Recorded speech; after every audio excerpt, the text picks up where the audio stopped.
Hello, teachers' unions threaten strikes over school reopenings and will not even teach online. Live from Washington, D.C., Jay Sekulow Live. Phone lines are open for your questions right now. Call 1-800-684-3110. That's 1-800-684-3110.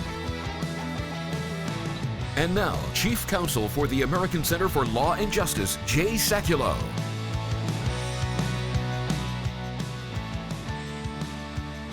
It's Jordan Sekulow. My dad is joining us. We're having some technical issues as he is on the road, but he wanted to make sure to be joining with us throughout most of the broadcast today by phone while he is traveling, because this is such an important time at the American Center for Law and Justice, because it is the final 2 days of our July matching challenge with whatever amount you donate to the ACLJ online at aclj.org. Safe and secure donation. Just takes a couple minutes. We have a group of donors that are ready to match that donation. So you double the impact of your donation if you donate today, and you have up until tomorrow at aclj.org. And as always, as we have said through this pandemic, though, we rely completely on donor support so that we can represent the over 1,300 families and give them legal representation if they need it and the advice they need on the schools issue, so that we can represent churches in California and the singing ban, so that we can file those FOIAs that led to a court decision saying that if it says Joe Biden, if it says Samantha Power, if it says Susan Rice, those three individuals can't say it wasn't them legally. That legally it was them, regardless if it was their deputy chief or if there was their chief of staff, and that people like Obama, if it was your chief of staff, then it could also be tied to you.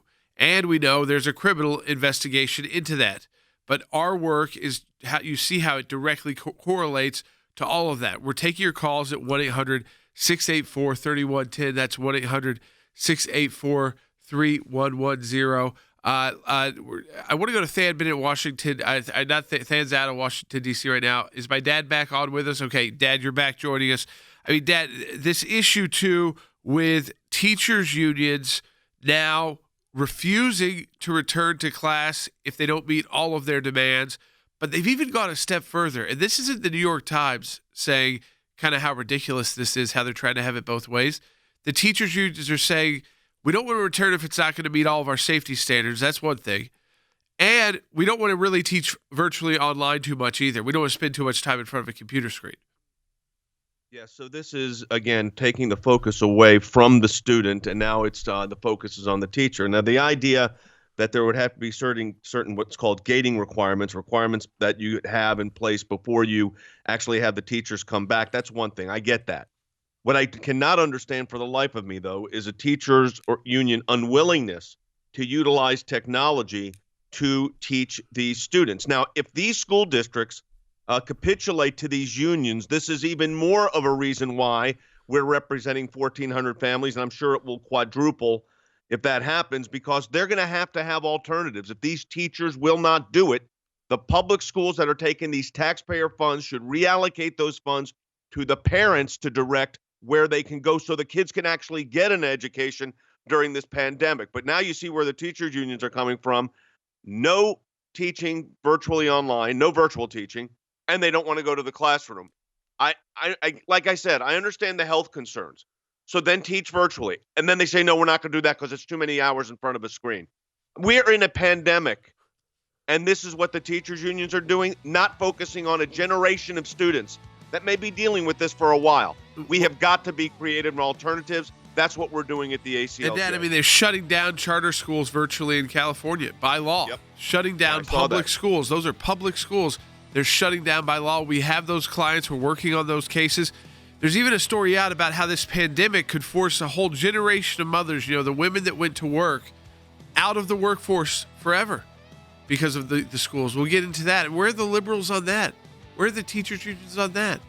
Don't they want more women in the workplace? Give us a call, 1-800-684-3110, and be part of our matching challenge. Donate online at aclj.org. You double the impact of your donation. That's aclj.org.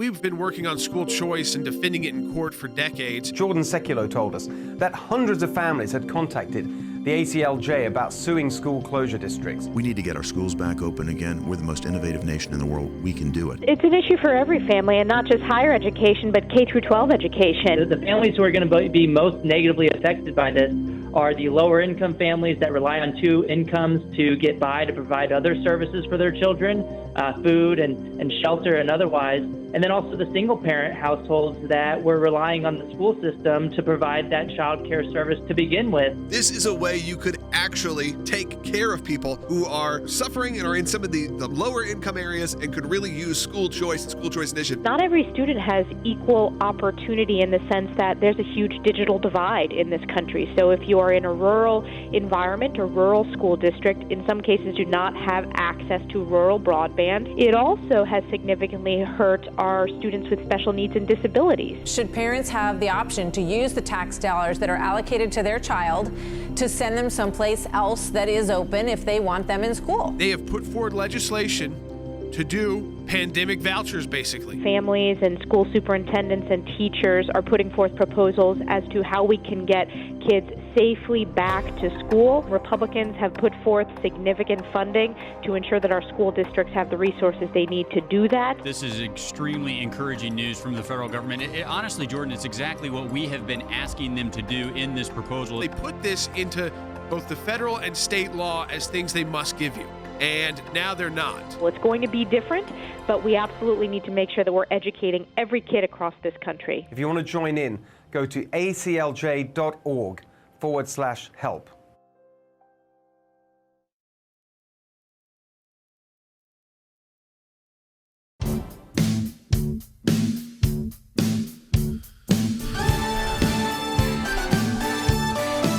So get this, your kids' teachers, your grandkids' teachers, they're wary about returning to class in states and school districts where they are planning to reopen schools.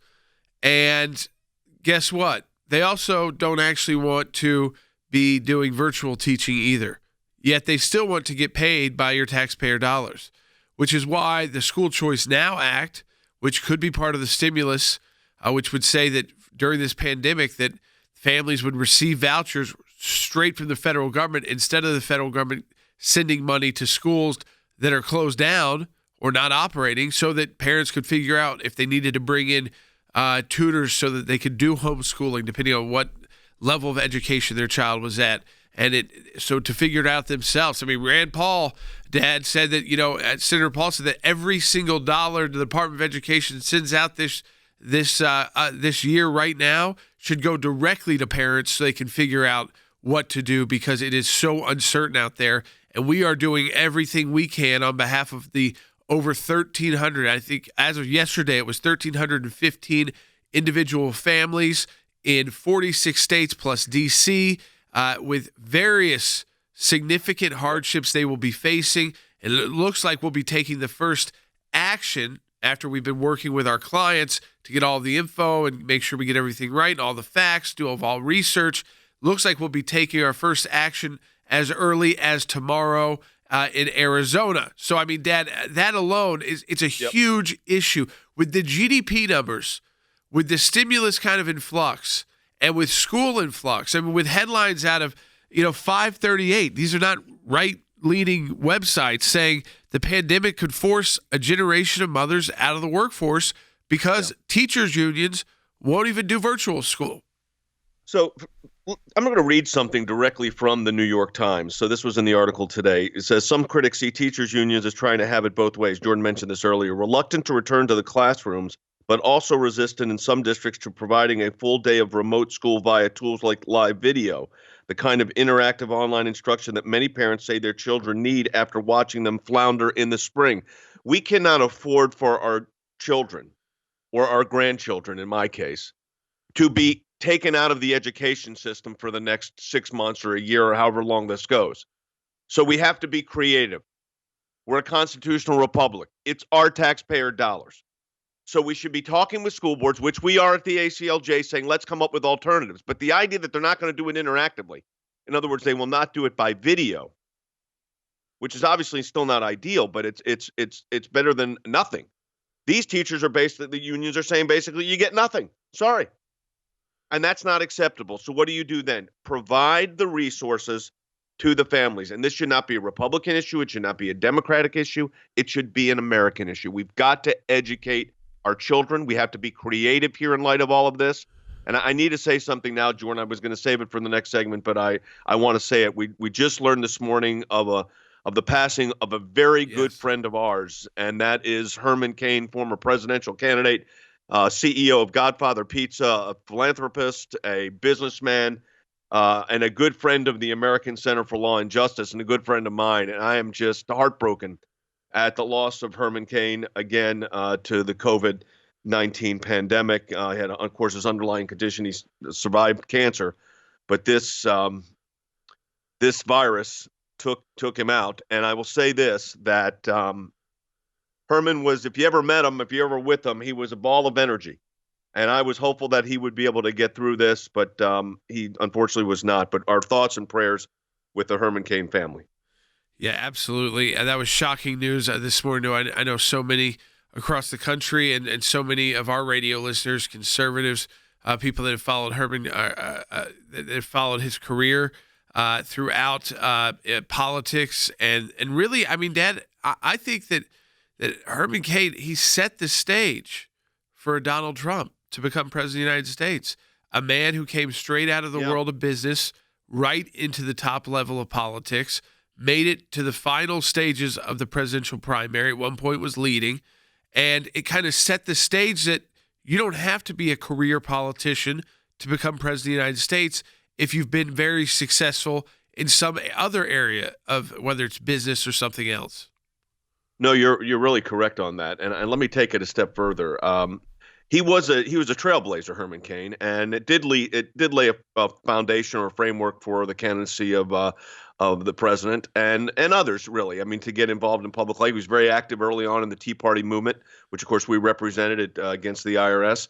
And he hated government abuse and wanted a simplified government so it would serve the needs of the people, which ties into exactly what we're talking about today. And that is this idea that you have a situation where you would enable a teachers union to basically disqualify your son, daughter, or granddaughter or grandson from getting an education because they won't do virtual, nor will they go to the classroom, tells you what we're fighting. And that's why we're right now, I think it's at 1,400 families, but I'm sure that's going to double, triple, or quadruple in the days ahead. And we're doing everything we can, folks. We're meeting with school districts. We're talking with school districts. We're looking at cases. We're coming up with alternatives. Our policy people are working as well. We are prepared to listen.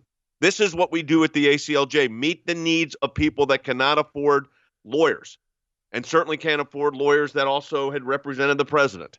And the fact is that those same lawyers are representing these individual families right now in a fight for their kids. And it's a fight for their kids' education. And we can't afford to lose a year of education to the unions, basically. And Jordan, that's what it is. We're going to lose a year of education to the unions. And you know what is sick about this? To me, Dad, it's sickening, actually, to me. The kids that get hurt the most, like the lawsuit in North Carolina, trying to stop the voucher program that was really only for the kids in the worst economic situations. That's all it was for. And the teachers' unions found parents to try and file a state lawsuit to stop that program for those kids in the worst of the worst neighborhoods, in the poorest conditions in the state. And yet the teachers' unions have that much hatred of private education and the idea of voucher school choice programs. When as a country are we going to say you can praise teachers for doing what they do, and some of them are really great and they do it with sometimes very low salaries. You can praise teachers. But when are we going to say that it's the kids that should come first and the teachers who should come second? Kids first, teachers second. Kids first, teachers second. Maybe even families second, and then the teachers.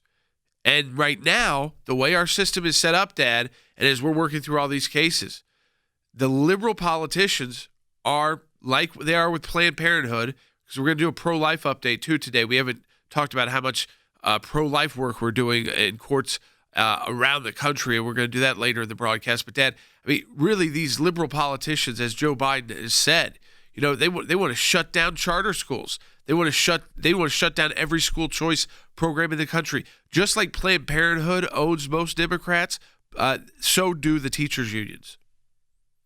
Well, look, I mean, this is, unfortunately, you could have predicted this. I hate to say it, but that is the truth. You could have predicted where this was going to go, and it's gone exactly where we said it would go. And that is, as you just said, Jordan, the kids are not being thought of first. It's definitely the teachers' unions trying to shut them. Why would you be shutting down charter schools that are trying to come up with alternatives? Why would you not be working with school boards? I think we just have to be clear here. This is the nature. Now I see we got an opposing call coming in. We probably should take that after the break because I want to hear the opposing position on this. But we've got to come up with creative ways to serve our kids. We cannot have another 5 months of no education. And it's not fair to my grandkids. It's not fair to your grandkids. It's not fair to your kids. And we've got to be creative here. And school districts need the flexibility. They're talking about doing the right things at the federal level. But I think as Senator Paul said and others have said, it is time. It really is time to get the parents the options to get their kids in school in the next 2 to 4 weeks. That's all we're talking about here. Yeah, I mean, again, folks, we this is very quick because if this continues on, you could, as you've said, Dad, you lose a year of school. You've already lost 4 or 5 months of it already. So that would bring us to, I mean, potentially a year and a half if they don't get their act together. And now that they are opposing how much time they will spend on virtual teaching, I mean, they should at least be, like in a lot of our situations, at least be teaching as many hours virtually as they were if they were in the classroom. I mean, and maybe more because they have less responsibilities for taking care of the students, like the elementary age and figuring out where they are, because really all they'd be doing is teaching. So they could use more of their time that they worked each day to teach. And that's what everybody else who's been doing that's been working from home has been doing, is working the same hours or even more because it's different and it takes longer to do some things. They shouldn't be treated differently. Not anti-teacher. I think there's a lot of great public school teachers out there. What I don't like is that these unions have become so politicized and anti-student. Support our work as we are representing these families during the Matching Challenge month of July at ACLJ.org. Donate today. That's ACLJ.org.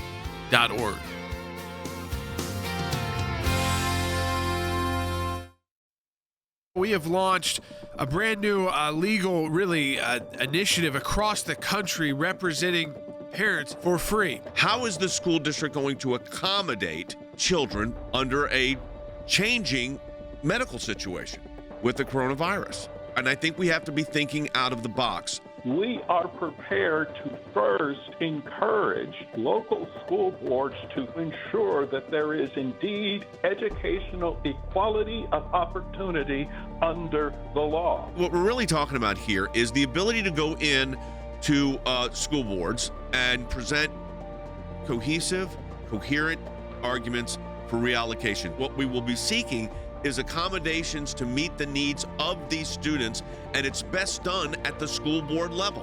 One of the issues we're looking at is whether or not the schools are going to have to take the funding they already receive, get creative with it, and almost use it like a voucher. We need to find ways for those dollars to be repurposed in a fashion that gives parents more choice for their children, so that come the start of the school season, Jay, no matter what that looks like, the children actually get an education. If they're unwilling to do so, however, then we are prepared to take legal action on behalf of appropriate parents and children. It is not enough for them to say what they will not allow. They have a mandate as the entity responsible for those tax dollars to say how are they going to provide access to education. If you believe you need assistance and you already know you're in that kind of situation, we want you to go to aclj.org/help.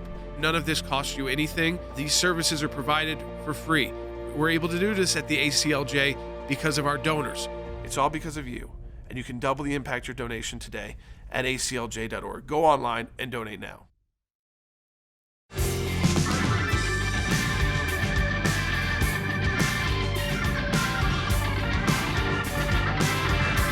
Welcome back to Jay Sekulow Live. We are taking your phone calls, 1-800-684-3110. That's 1-800-684-3110. Robert, he's got an opposing call out in California online too. Robert, welcome to Jay Sekulow Live. You're on the air. Okay. Just wanted to remind you guys that the problem is very complicated. I can't hear you, Robert. We're gonna have to reconnect with Robert and try to figure out. You know, he said we're giving misleading information about teachers' unions. Isn't this more about kids who they can't be in front of electronics for an entire school day? I mean, Dad, I think that there is an issue there with at what age group electronic learning can work. So, of course, you have to take breaks. For younger kids, you're going to have to take more breaks. So you be more creative. For the older students, they're getting used to that being online almost all day. Right. So I think that that is not the complaint that the teachers union makes to the New York Times. Let me read it again. With the academic year, this is the New York Times. The headline is teachers are wary of returning to class and online instruction too. And they're threatening to strike if the classrooms reopen, but they're pushing to limit how much remote teaching they have to do. And so listen to this. While with the academic year set to begin next month in much of the country, parents are desperate, and we know that at the ACLJ since as of yesterday, and I know that number's gone up. We've had 1,315 individual families contact us for they think they may need legal assistance. But again, desperate for teachers to provide more interactive face-to-face instruction this fall, both online, the parents would even be satisfied with that, and where safe, in person. But, and this is the key, to answer Robert, whose question got mumbled up, many unions, while concerned about the safety of classrooms, are also fighting to limit the amount of time that teachers are required to be on video over the course of a day.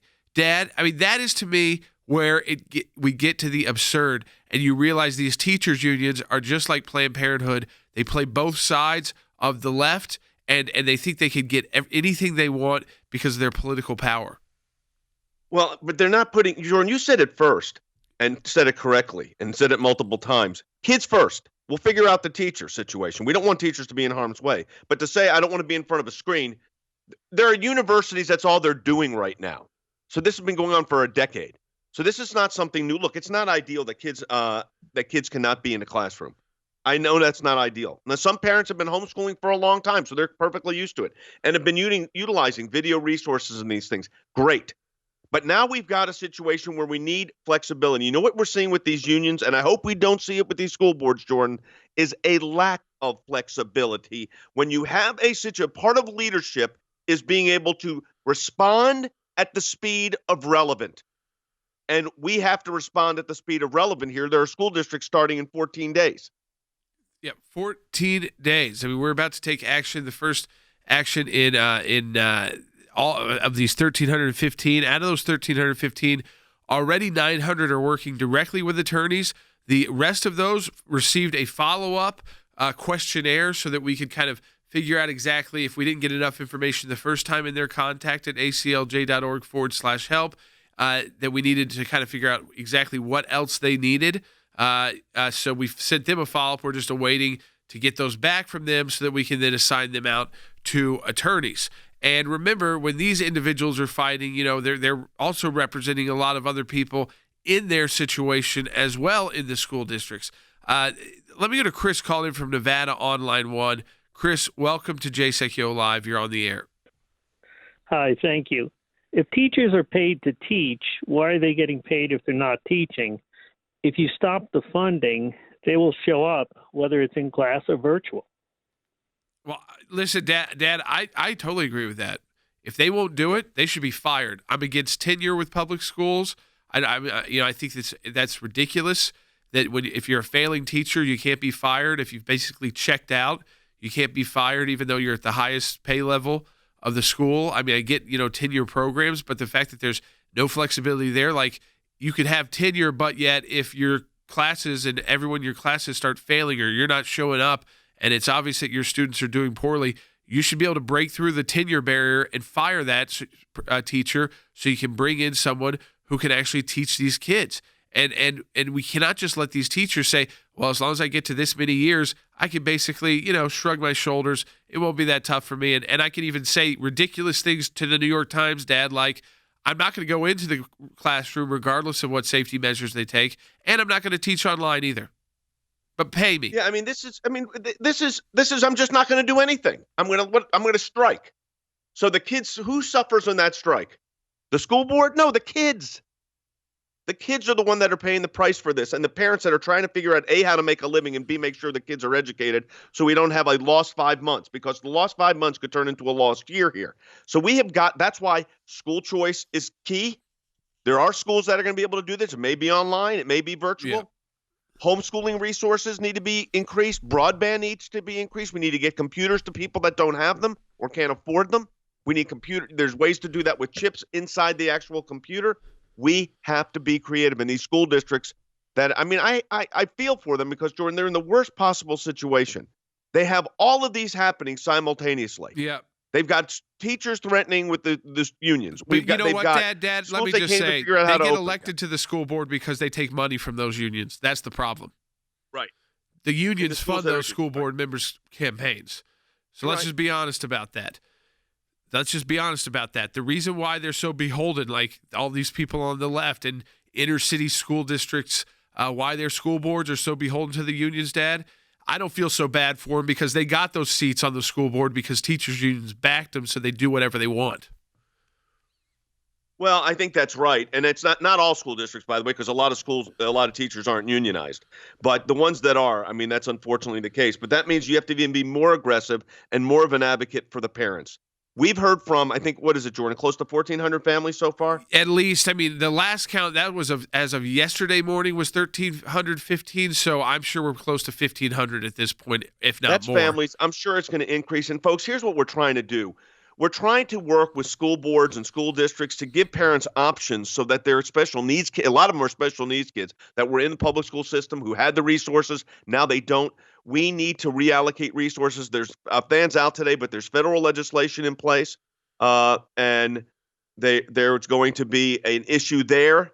So I think all of this is really important. Really, really important. We've got breaking news that we'll need to get into in the next half hour of the broadcast. Yep. Everybody listen very closely to this. Share. Facebook, Periscope listeners, you need to share this right now with your friends and family. And for those of you who listen, you've got the full hour of the broadcast. If you don't get it, go to aclj.org or Facebook or Periscope. Find it, because the full federal appeals court has decided to hear en banc the Michael Flynn case. Okay, so again, the Flynn saga continues in federal court. We will talk about that. That is breaking as of just moments ago. We come back on Jay Sekulow Live and think about how our FOIA work and that unmasking relates directly to the Flynn case as well. The Joe Bidens and the Samantha Powers, because of our case, can't say, oh, it wasn't actually me, even though it says my name. No, the case says by law, it's you. We're holding you accountable for making that unmasking. We will be right back on Jay Sekulow Live. Support our work.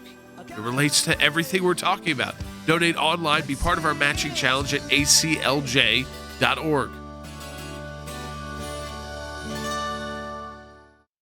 The ACLJ has filed a major lawsuit challenging a California ban on singing and chanting in church. It's like there's two sets of rules. There's free speech if it's a popular protest movement. There's no free speech or free exercise of religion or freedom of assembly if it's a church or a religious institution. And this, by the way, impacts synagogues, churches of all different denominations, other religious groups as well. When the government goes over the line and is no longer trying to help the community but is coming down with a heavy arm on religious people, it has to be pushed back against. Religious liberty is specifically protected. So you've got the free exercise clause, the establishment clause violation here, and you have the 14th Amendment, equal protection. Worship, singing, offering praise is constitutionally protected speech. Stand with the ACLJ as we continue the fight to protect your religious liberty by participating in our matching challenge.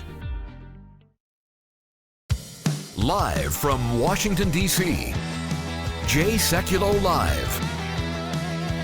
And now, your host, Jordan Sekulow. All right, so we have breaking news. Now, we will answer your questions about the school issue. I know a couple of you have got questions about that. We'll get to that in the next segment of the broadcast. I'll make sure for Brandy and Julie, both out in California, who are holding on right now. Just hold on. We will get to your calls right after this first short segment in our second half hour. But, Dad, there's breaking news we just discussed.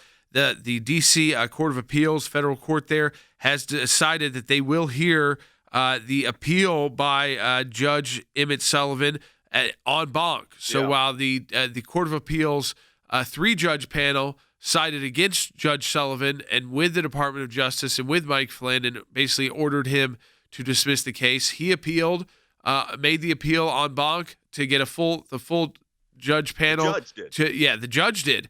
And now just explain to people what happens next. We see here that there's the oral argument is set for August 11th, so very quick. Yeah, so let me tell you where this case is going, because I think the D.C. Circuit is tilted left of center. So I suspect this is going to the U.S. Supreme Court. But this judge, rather than doing what it should have done at the district court level and just dismiss the case, as the prosecutor said, we should not have brought this case. It was wrong. We set this guy up. There were mistakes. And instead of saying, okay, we're not going to do that, what does he do? He digs his heels in, and then he goes, and then they get a decision out of the Court of Appeals, and he doesn't like it because it tells him to dismiss the case. So what does he do? This judge is so entrenched, he appoints a special counsel for himself. The judge is a defendant here. And he goes to the entire D.C. Circuit Court of Appeals. And as I said, I have no idea where they're going to be. I'm not optimistic. I think this is now headed to the Supreme Court. And I'll tell you something. At the American Center for Law and Justice, we're going to file an amicus brief on this. Our teams that are listening to it right now need to start preparing. It's August 11th. We'll find out what the amicus rules are. We need to get a brief in ASAP. It doesn't have to be long, but it has to be direct. We know what the law is here. That's ridiculous. I think a brief from the American Center for Law and Justice with our Supreme Court and appellate expertise would be very, very important here. Dad, I think it's important to remind people what happened in this matter. So you had the Department of Justice come in.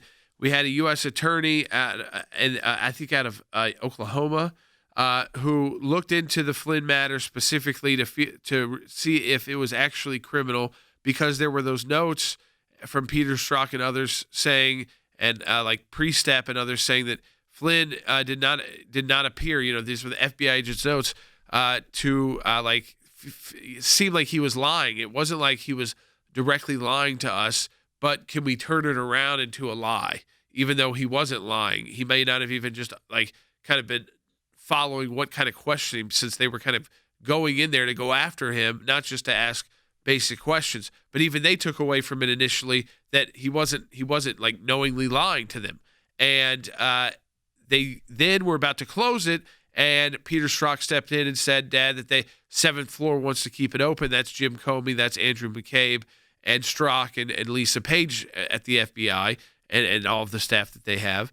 Then this goes to court.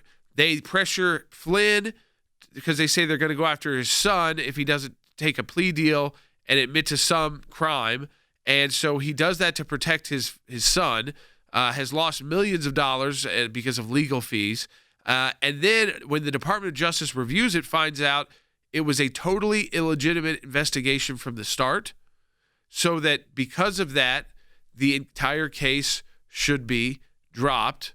Judge Sullivan disagreed with that, and he tried to then come in and appoint his own attorney, who is a former federal judge, to argue against the Department of Justice decision to say this was wrong of us to bring criminal charges against Flynn. That got taken on appeal to the D.C. Court of Appeals, the normal 3-judge panel, and it was 2-1 that it was wrong what Judge Sullivan had done. He should accept what the Department of Justice, the executive branch, who decides when and when not to prosecute, to accept that, and he appealed that rather than go along with what the D.C. Court of Appeals. And now that's going to a more liberal en banc panel of the D.C. Court. We'll talk about it more when we get back. Support the work of the ACLJ. As my dad said, we're going to file this case. because of the support of every member of the ACLJ, one of the practice areas that we've been able to develop is Freedom of Information Act requests, or FOIA requests. It's thousands of pages of paper, and in those thousands of pages of paper, you usually find a nugget. The goal here is to gather the puzzle pieces. Sometimes you don't know which ones will be important until they become important. Government agencies acting out of control. We have exposed that in our FOIA litigation, and we do that every day that we bring these cases. It is your statutory right as an American citizen to have access to documents that reveal how the government is functioning, how your government is functioning. Do you remember the Iran deal? There was a video about what took place on that deal, and it was edited. The edit took out the key part of what was going on. State Department, White House, editing videos to keep it from the American public. We know because our FOIA litigation got that document. We took it to the IRS. No one ever does that. What the IRS was doing was violating the Constitution and statutory law. Because of the litigation we engaged in, they can't do what they were doing before. They've been hiding behind in the shadows. These FOIAs bring them to light. All of this information came because we went to court to get the information. Many times when we make these requests, the requests actually end up in court as the bureaucracy fights back to withhold the information. But that's okay because the law is on our side. We are entitled to the information that is in these requests that we have made. We've got the declassified list of Obama administration officials who started asking to unmask. We have caught them now. They have no one in there to protect them anymore. They were used to the bureaucracy protecting them. Those of you that support the ACLJ, this is what it's all about at the end of the day. Support the work of the ACLJ with our matching challenge. Go to aclj.org. It's all because of you. And you can double the impact your donation today at aclj.org. Go online and donate now.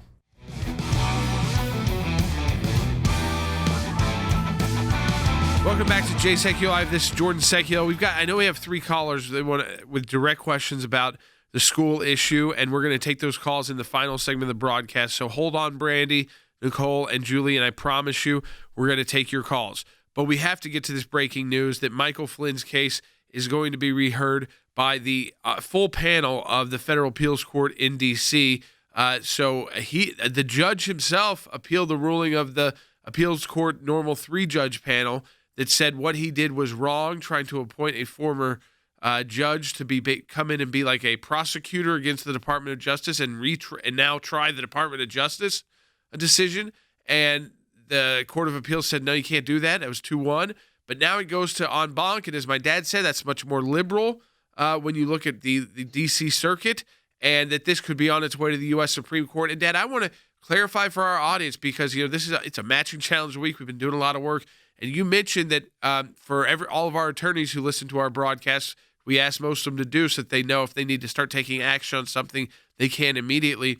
You want to file in this immediately as an amicus, and we know the oral argument is August 11th. So are you talking about filing at this stage, at the en banc stage? Yeah, if we can. I mean, it's going to obviously move very quickly. So I just sent a text to Stuart Roth and some of our lawyers, Ben Sistey, Matt Clark, and probably put 4 lawyers on it to do quickly. It doesn't have to be a book. The law is very clear in our view. I think we just reiterate what has been said, but I think we have a big voice. We're the American Center for Law and Justice. We've done more constitutional litigation than most firms in the country, and certainly at the appellate and Court of Appeals, Supreme Court level, and I think our voice would be important here. And I'm sure there'll be other groups on the other side. There already were.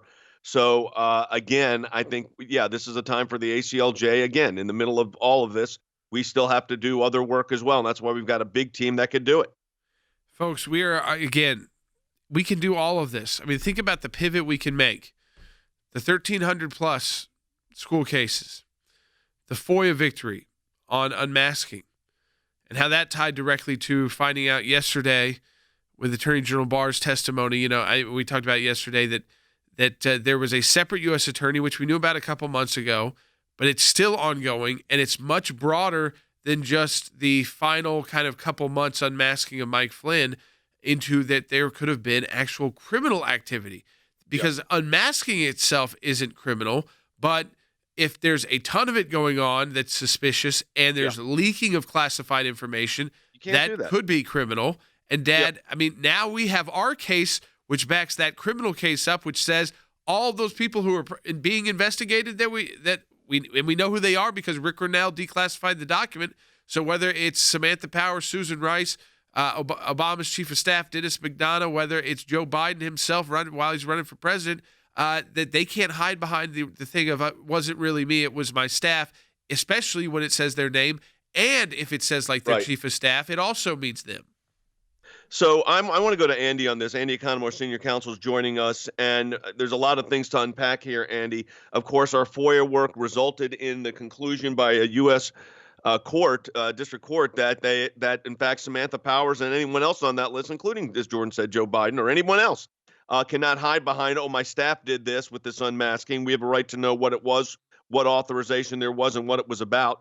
So that's number one. Number two, we now have General Flynn's case being heard by the entire D.C. en banc panel, which is the entire D.C. Court of Appeals, which tilts left of center. So I expect it's going to end up at the Supreme Court for General Flynn.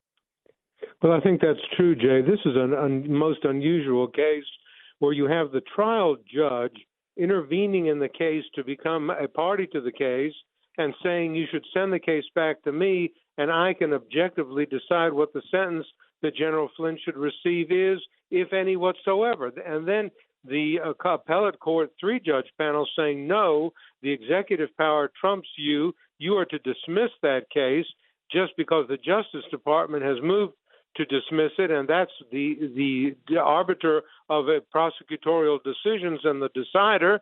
And then the judge in the case now questions the appellate court and says, no, I want this to be reheard by the entire panel, 12, 18, however many judges there are on the D.C. Circuit, which, as you correctly said, tilts left. And they are liable to say, no, it doesn't merit dismissal. It's going to go back to Judge Sullivan, and then good luck, General Flynn getting an even fair shake before Judge Sullivan on his sentence. That's just not going to happen, which means that the next step is that it goes to the Supreme Court of the United States. Right. This is the most unusual turn of events I have ever seen. A judge getting involved as a litigant in a case and then complaining. No, I've never seen it either, Jay. I mean, I've never seen anything like this where the judge is a party defendant or a party, period. No. And now is so upset that he's gotten overturned, he takes it to the en banc court. And then it'll have to go to the Supreme Court if it goes south. But let me tell you something. If the en banc court were to rule in front of General Flynn, he'll take it to the Supreme Court. Yeah, How obviously. can this man be the judge on General Flynn's case? How is that even possible in our system of justice? No. He has to be disqualified here. This is absurd. He should have as been, Andy just said. He should have been disqualified the moment he announced that he was going to bring in a former federal judge to argue, which he has no authority to do. He could not point to any authority under the D.C. rules, even local rules, to do in the criminal setting. And he was going to bring in a friend who is a former federal judge to argue against the DOJ decision. That should have been it. He should have been thrown out of the case right then. Judicial misconduct, because you had no authority to do it, and if you weren't thrown out then, you still were told by the Court of Appeals, hey, you're wrong. But now you get to the more liberal, full Court of Appeals in D.C. As you said, Dad, I want to make sure everyone understands here, because we're in the final 2 days of our matching challenge. We are able to do that, to pivot. That doesn't impact any of the cases we're doing for the students, any of the cases we're doing with those churches out in California, all of the pro-life work that we're doing, and I think we're going to have to get to that more on tomorrow's broadcast because there's a lot of that going on. It doesn't impact any of that, but we can immediately pivot and say, we're going to file, as long as the rules allow it for this proceeding, we're going to be filing, and we got a team on, as you said, you were texting him already, filing a brief in support of the DOJ decision to drop this and in support of Mike Flynn. And the ACLJ can do that because of the support from our donors, Dad. That's exactly right. And what I'm talking about doing is the court will be taking amicus friend of the court briefs. We have a lot to say about this. We have a lot of expertise on this area. So I can't figure out for the life of me why this judge has done what he's done here. But I will tell you this, the Department of Justice, Andy, had the absolute authority to do what they did, and the judge's role at that point, according to Justice Ginsburg, is to not be a litigant. It was a 9-0 decision, she wrote. And in that decision, she said the court can't become the litigant. The parties are the litigants. And the idea that this judge is taking this thing up and continuing to prosecute this, basically, he's become a prosecutor. That is not his job. No, that's exactly right, Jay. He has become the prosecutor in the case and overstepped the bounds. As Justice Ginsburg said in the decision you just mentioned, it is not the job of judges to sally forth each day looking for wrongs to right. They are to decide cases that are brought before them and not to become advocates in the litigation. What grieves me even more and troubles me even more, Jordan and Jay, is the fact that the D.C. Circuit has given credibility to Judge Sullivan's action by agreeing to hear in bank, that is the full court, his appeal of the panel decision. And that does not, in my view, augur well for what that decision is going to be in terms of Michael Flynn. It doesn't look good for Mike Flynn, in my view. I think it's going to take the Supreme Court to decide, probably. Yeah, I mean, I just think, when you hear this exchange between Congressman Doug Collins and Attorney General Barr yesterday, you understand how absurd that this is still going on for Mike Flynn and his family. Take a listen. Bite 11.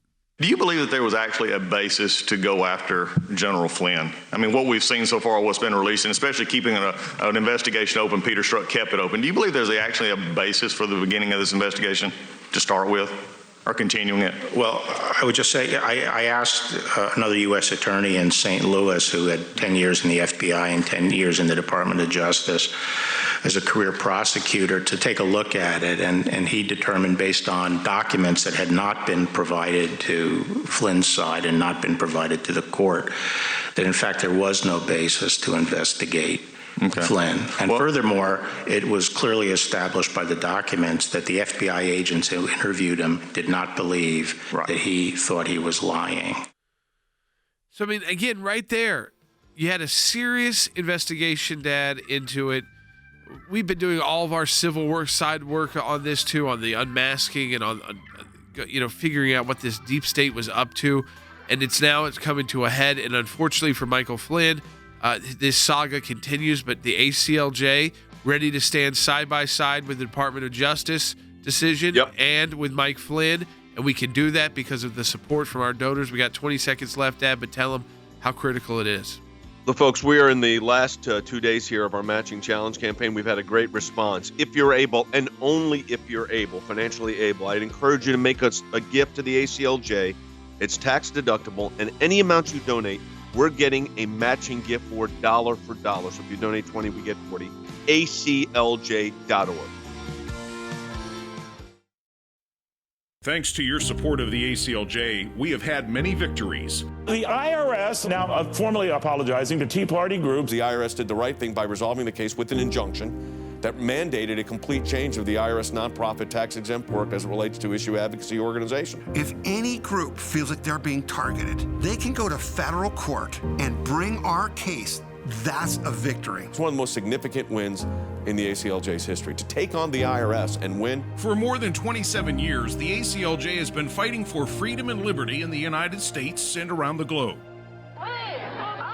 These are young people in their 20s and 30s that are doing this, are fighting for life at a whole new level to beat back the abortion juggernaut. We've got a whole group of young lawyers that are defending them. Those of us that believe in life know that we're on the right side of history. We understand full well children are children, and they're precious in God's sight, and they're precious in our nation's sight, and they're precious to parents. But I actually think we're winning. This is one of the social issues we're winning. The release of Andrew Brunson. He is the American evangelical from North Carolina, held in Turkey for more than 2 years. They're rushing us to the airport, and there was an Air Force plane that came from Germany that had been on standby. We're flying, and they finally left Turkish airspace. It's like, okay, now we're really out of Turkey and free again. We're grateful to ACLJ who put it out to these people, they were getting all this out. All of the people who prayed for us through ACLJ and through your contacts, I'm thankful, I'm grateful, and actually I'm astounded. We need your help as we continue this work here in the United States and around the world. Join the Matching Challenge today, and your tax-deductible donation will be doubled.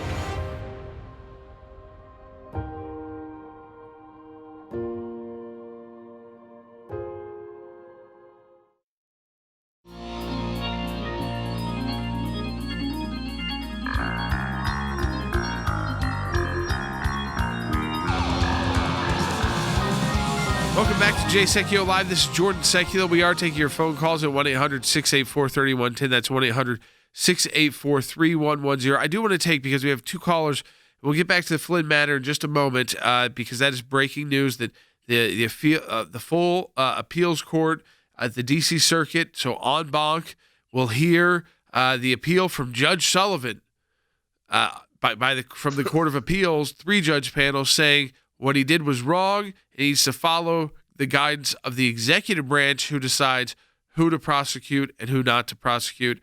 And he doesn't get to make that decision. And yet the full circuit, he appealed that to an en banc panel, and they took it, and it's much more liberal, Dad. You know, I'm sitting here thinking, and I know Andy's got to be thinking the same thing. The judge is appealing. How in the world, Andy, is the judge appealing? The judge is the judge. He is not the litigant. I can't understand it, Jay. A judge who's supposed to be a neutral arbiter in a litigation, who has been directed by a panel of the D.C. Circuit to dismiss the Flynn case because the executive branch doesn't want to prosecute, is now turning around and saying, I appeal that decision. Who are you? You are sitting up on the bench in your black robe, making decisions as to whether evidence should be admitted or not admitted, granting rulings, overruling decisions, granting objections, sustaining objections, being an umpire. Now you're becoming a litigant in the case, and you're deciding or want to decide whether or not somebody should be prosecuted. Bring him back to me, bring Flynn back to me, and I'll decide what punishment, if any, to give him. And do you think Flynn is going to get a fair shake before Judge Sullivan? What Neptune planet are we living on? This is absurd. The decision to prosecute is an executive function. The D.C. Circuit panel correctly said that. Judge Sullivan, stay out of this case. Do what you're supposed to do. Be the umpire. You are not a prosecutor. And I hope the D.C. Circuit in bank panel, in bank court, that is the whole court, rules that way. But Jay and Jordan, I don't have good feelings about it. I really don't. No, I'm very worried about the court. I'm worried about that D.C. Circuit, Jordan. Yeah, I am too. I mean, unless they really follow the rules, but that means there were enough of them that wanted to take this en banc to say that they disagreed with the 3-judge panel. And then with this U.S. Supreme Court right now, it is very unpredictable. Though this should be very clear cut. Just for previous decision earlier in April, I feel a little bit more secure at the Supreme Court level. But who knows? I mean, but that's why I've instructed our team to start prepping. I'm sure you and Andy will be reviewing the briefs as well, and we'll get those moving very, very quickly. Yeah, and literally, people maybe even able to see who are watching on Facebook Periscope, looking down a little bit, because I'm texting with one of our attorneys, Ben Cisney, about the action we're about to take in the schools issues in Arizona that we've talked about.